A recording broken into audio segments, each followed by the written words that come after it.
মির্জা আব্বাস ভালোভাবে রাজনৈতিকভাবে ফেঁসে যাচ্ছেন। মির্জা আব্বাসকে এর মাসুল দিতে হবে, আর মাসুল দিতে হবে শরীফ ওসমান হাদির অনুসারীদের কাছে। মির্জা আব্বাসের পরাজয়ের মধ্য দিয়ে নিশ্চিত পরাজয় হবে।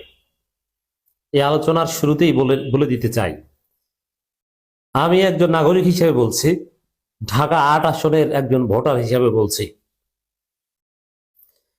শরীফ ওসমান হাদির পক্ষ থেকে যিনি দাঁড়াবেন জনগণ তাকে বিজয়ী করবে।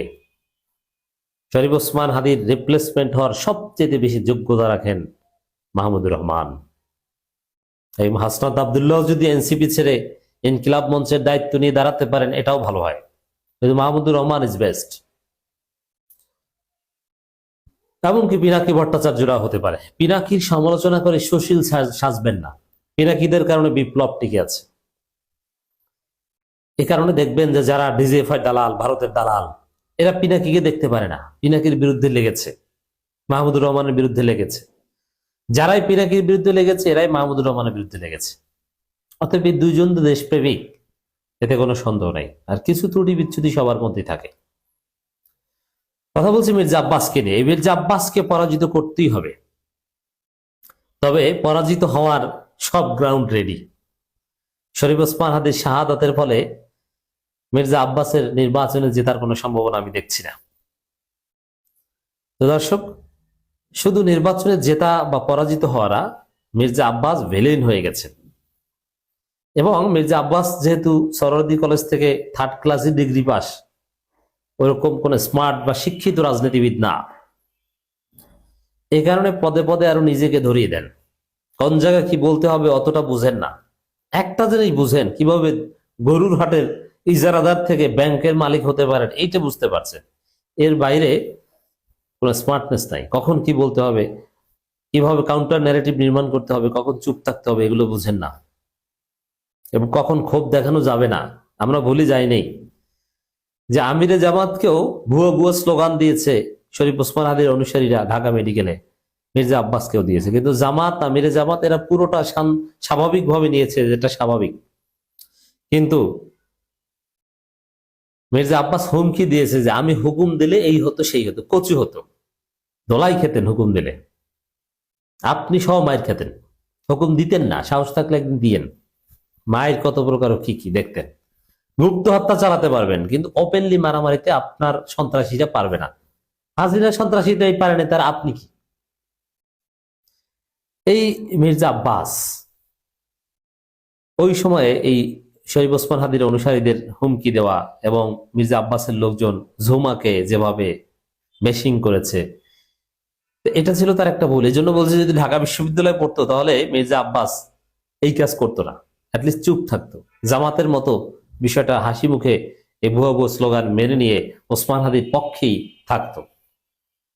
ওসমান হাদি ইস্যুতে বিএনপির কত ভোট কমেছে, এটা অকল্পনীয়। মির্জা আব্বাসের বিজয়ের রাস্তা বন্ধ।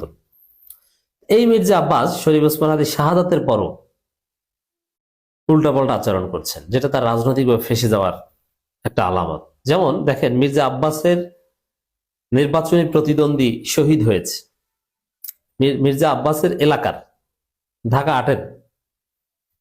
অথচ মির্জা আব্বাস জানাজায় গিয়েছে এরকম কোনো প্রমাণ আমি পাইনি। আপনি কি দেখেছেন? মনে হয় যায়নি। বিএনপির পক্ষ থেকে সালাউদ্দিনকে দেখেছি, আরো 2-1 ছোট নেতা ছিল, মানে মধ্যম সারি নেতা। কিন্তু মির্জা আব্বাস কেন জানাজায় যাননি? চোরে মনে পুলিশ পুলিশ। এখানে সালাউদ্দিন না, এখানে যদি একজন বিএনপির যায়, সে একজন should have been Mirza Abbas. কেন? যে এটা মির্জা আব্বাসের প্রতিদ্বন্দ্বী। আপনি মিনিমাম আপনার মধ্যে কার্টেজি থাকলে, আপনার প্রতিদ্বন্দ্বী যদি নিহত হয় বা শহীদ হয় বা মারা যায়, আপনি তার জানাজায় যাবেন না? এর মানে মির্জা আব্বাসের মধ্যে ভেজাল আছে বলে তিনি জানাজায় যাননি, এটা স্পষ্ট হয়ে গেছে। তো দর্শক, এই বাস্তবতায় যেটা আমরা বলতে চাই যে মির্জা আব্বাস এই জানাজায় না যাওয়ার মধ্য দিয়ে এবং আরো নানান সন্দেহজনক আচরণের মধ্য দিয়ে রাজনৈতিকভাবে ফেঁসে যাচ্ছে। এবং ফেঁসে যাওয়ার ফল যে জেলে যেতে হবে এটা আমি বলছি না, এই জন্য আমি আইনিভাবে ফেঁসে যাচ্ছে এই কথা বলছি না, রাজনৈতিকভাবে। যার ফল হচ্ছে আগামী নির্বাচনে ওসমান হাদির অনুসারীদের কাছে তার নিশ্চিত পরাজয়। হাদি হত্যা একটি সাজানো ছক, তার মাধ্যমে ৭১-এর স্বাধীনতাকে ভুলিয়ে দিতে চাইছে। এবার বুঝুন যে মির্জা আব্বাসরা কোন গোডাউনের মাল। হাদি হত্যার মাধ্যমে নাকি হত্যা, হাদির শাহাদাত, শহীদ হাদি, এটা একবারও বলে না। ওই মাতখালিদের মতো শহীদ বলা যাবে না, ইহুদিদের দালালদের মতো চরিত্র। মাতখালি ইহুদির দালাল, এটা আমি বলেছি।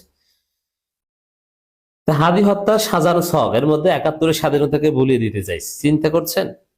আবার বিএনপির আর এক ছাত্রী আছে ছাত্র দলের, কি দেখে এই আনস্মার্ট ছেলেটাকে ভিপি পদে নমিনেশন দিয়েছিল বিএনপি, আই ক্যানট ইমাজিন। কি আবিদ না একটা ছেলে আছে, মাদ্রাসায় পড়েছে। ঠিকভাবে হাঁটার স্টাইলটার মধ্যে যে একটু স্মার্টনেস থাকা দরকার, ভিপি ক্যান্ডিডেট হিসেবে ওটাও নাই। মহিলা মহিলা ভাব, অনেকে বলে হাফ লেডিস ভাব। সেই ছেলে বলছে যে তারেক রহমানের দেশে আসা ঠেকাতে নাকি হাদি হত্যাকাণ্ড, আর এখন বলছে ৭১-কে ভুলিয়ে দিতে হাদি হত্যা করে। এটা তো একদম সেই মখা আলমগীরদের মতো কথা। জামাত বিএনপির লোকজন রানা প্লাজা ধাক্কা দিয়ে ফেলে দিয়েছে, ওই টাইপের কথাবার্তা বলছে এখন মির্জা আব্বাসরা। এই যে হাদি হত্যাকাণ্ড ৭১-এর স্বাধীনতাকে ভুলিয়ে দিতে এই কথা বলাটাই হচ্ছে প্রমাণ যে মির্জা আব্বাসের মধ্যে ভেজাল আছে এবং হত্যাকাণ্ডের সাথে তিনি জড়িত থাকতে পারেন।